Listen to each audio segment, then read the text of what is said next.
Hey guys, tonight I figured I'd show you guys some interesting way to decrease your overutilization or your utilization of your desktop. Um, this is helpful in the event that you want to run your desktop as either a terminal or if you want to run your desktop as a gaming machine. The reason why is because the GUI, when you launch Windows itself, is generally relatively bloated. It takes quite a bit of resources to run. Most of the time you don't realize how much it takes to run just the background image of your desktop. I'm actually going to show you how you could increase the performance of your machine to get that edge on utilizing the resources that you have available for a specific task. So what we're looking at right now is we're looking at the task manager in your Windows desktop. But what we're going to do is we're going to see if we can actually decrease the memory utilization. Right now we're using about 2 gigs of memory of 6 gigs that's on this actual VM. And we're going to see if we could drop this down to 1 gig of memory utilization by changing just one variable in a Windows machine. For the sake of this, I will put the path of the registry keys that you have to change and how to put them back inside of the actual text of the actual video. So if you go into the description, this information should all be in there. But for the sake of this, what we're going to do is we're going to actually right-click on Start, go to Run. We're going to type in regedit, that's R-E-G-E-D-I-T, and then click OK. UAC will prompt, click Yes, and then we're going to actually go specifically to this path. And this path is HKey Local Machine, or HKLM, software, Microsoft, Windows NT, CurrentVersion, and then Winlogon. And in here, we're going to look for something that says shell. Next to it, we're going to see Explorer.exe. What we're going to do is we're going to actually right-click on this and modify it and change Explorer.exe to cmd.exe and click OK.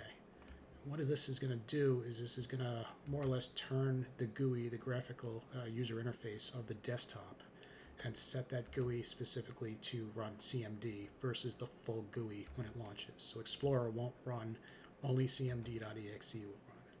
Once we make that change, we're going to close out of this. We're going to right-click on Start. We're going to do Restart.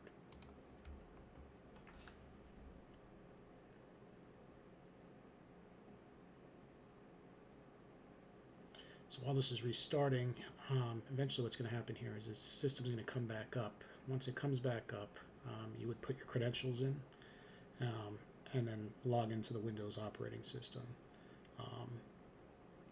Once the system loads, what you're going to see here is you're going to see command prompt. That's the only thing that's going to load. So what we're going to do is we're going to open up Task Manager again, and we're going to take a look at the actual performance utilization. And as you can see right here, we've dropped about 900 megs to a gig in memory utilization, because what we've done at this point is we've removed the GUI from starting up at startup, and we're just running command prompt.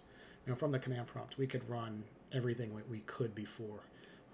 This isn't a full core operating system change, so it's not removing things like your Microsoft Edge browser or changing the system variables and forcing things to not run. So you could still run everything as long as you know the path of the executable to launch it. It will run just like it ran before. If you need to get back in, you need to make the changes again, you just simply type in regedit again. And that's going to bring up your registry editor. Once you do that, you can go back into Winlogon, double click or right click on shell and click modify. Change this to Explorer.exe, click OK. And once that's done, we're going to have to reboot. To reboot, it's just shutdown, -R, -F, -T for time. And we're going to choose 0 seconds, and we'll hit enter, and the system's going to reboot again. Now when the system comes back up, you'll have Explorer again versus the cmd.exe, which will give you the full GUI desktop again. Again, this isn't a solution that you need to run permanently, but if you're trying to get additional utilization from your system performance for gaming, or if you want to lock it down so you only want certain access to things like your browser to run, and more or less make it difficult for just a typical end user to go in here and make changes, that would give you that additional edge of utilization. or performance. And as you can see, just from booting right back into the GUI, there's nothing else running. We're already at 2 gigs of utilization versus 1.1, and I'm sure this will probably climb a little bit higher before I click to end this video. Like and subscribe for more information, and I'll keep them coming. All right, guys, take it easy.